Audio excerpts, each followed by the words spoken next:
Bonjour à tous. Allez, aujourd'hui, je vais vous faire la présentation de ma Typhon 6S TLR version EXV. Allez, à tout de suite.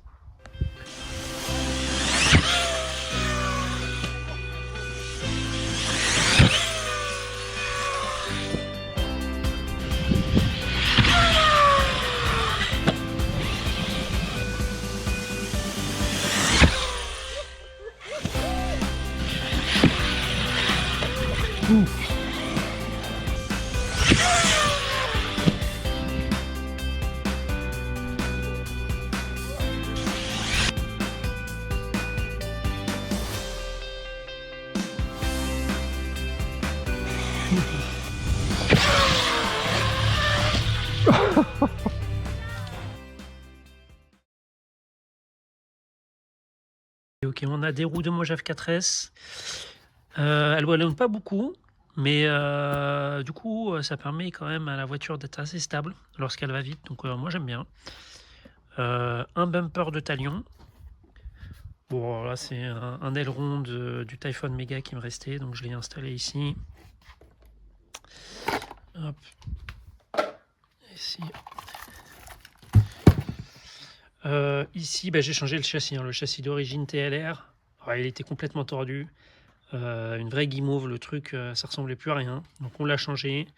J'avais une bonne promo là sur un châssis de Notorious 6S qui du coup fait la même taille que les châssis Typhon. Donc du coup j'ai pris ça. Une squid plate qu'on trouve sur les 6S V6. Ça c'est bien aussi. Voilà, le bumper talion, on en a déjà parlé. Ah oui, alors j'ai les garde-boue aussi de l'ancien Notorious 6S, pas le récent. L'avant-dernier. C'est pas mal pour protéger l'intérieur.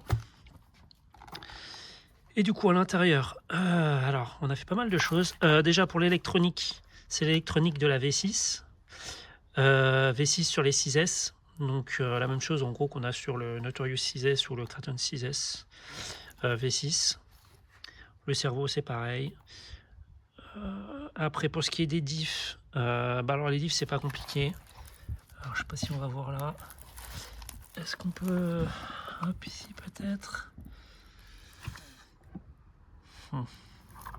Ouais, un petit peu. En fait, là, ici, tous les diffs, je les ai tous enlevés.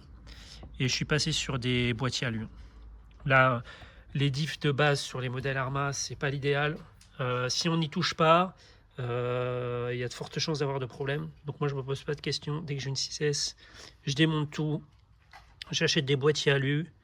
Je cale tout. Donc, souvent, je rajoute des cales, des shims, pour que ce soit mieux serré, pour que les dents soient mieux serrées les unes contre les autres. Donc dans les diffs et aussi sur les boîtiers de diffs. Donc c'est-à-dire que là, par exemple ici, à l'avant, j'ai mis 3 shims. Donc à l'avant, j'en ai rajouté 3 pour coller la couronne du diff sur le pignon d'attaque. Et le pignon d'attaque, pareil, j'essaye de l'avancer au maximum avec du coup des cales. Et pareil à l'arrière. À l'arrière, j'avais mis de mémoire 2 shims.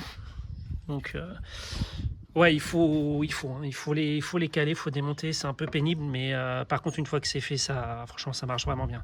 Donc, c'est les diffs d'origine, c'est pas les diffs de XB que j'ai, mais franchement, ça marche bien. J'ai rajouté une barre de bâche là, ADU.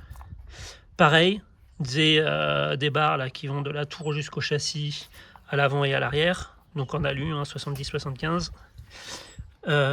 Les tours, pareil, les tours en alu, 70-75, pareil ADU. Alors ADU, c'est pratique, pour nous les Français, c'est pas l'idéal d'aller acheter aux États-Unis, surtout avec les taxes. Donc voilà, quand on va acheter ça sur AliExpress, c'est bien. Ça coûte moins cher. Ici, j'ai rajouté une nouvelle barre d'Ackerman. Celle sur ma Kraton 6S, je l'ai cassée assez rapidement, donc du coup j'ai anticipé sur celle-là. Je l'ai changée par une ADU qui est en titanium, donc qui est plus solide que celle d'origine, qui est seulement en alu. Pour l'huile des amortisseurs, alors d'origine c'est du 550, ça va bien pour les circuits, pour les terrains un peu accidentés, du coup elle est stable. Mais pour le bash, voilà, moi j'ai changé, du coup, et je suis passé sur du 1000, il me restait du 1000 CST, donc je suis passé dessus. Donc là pour les sauts c'est vraiment bien. Ici la carrosserie d'origine avec mes Lipo 6S, ça rentrait pas. La carrosserie touchée et j'arrivais pas à la fermer. Donc bon, par l'intermédiaire là, de la barre de bâche et de ce support déjà c'est un petit peu plus haut. Et à l'arrière j'ai viré les deux supports et j'en ai imprimé deux en TPU qui sont plus hauts. Comme ça au moins, la corset est un petit peu plus haute, mais au moins mes Lipo 6S, j'ai pas besoin de les changer et elles rentrent. Donc ça c'est bien. Ici je me suis aussi imprimé des petites protections là pour les ventilateurs pour éviter que les saloperies se mettent dedans et que ça casse du coup les pales de ventilateur.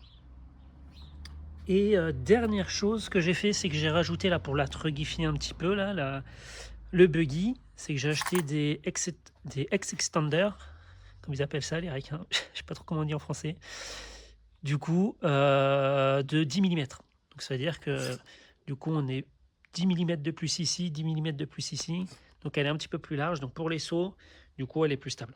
Donc ça c'est chouette. Et voilà, on a fait le tour de ma petite Typhon 6S TLR version XV. À la prochaine.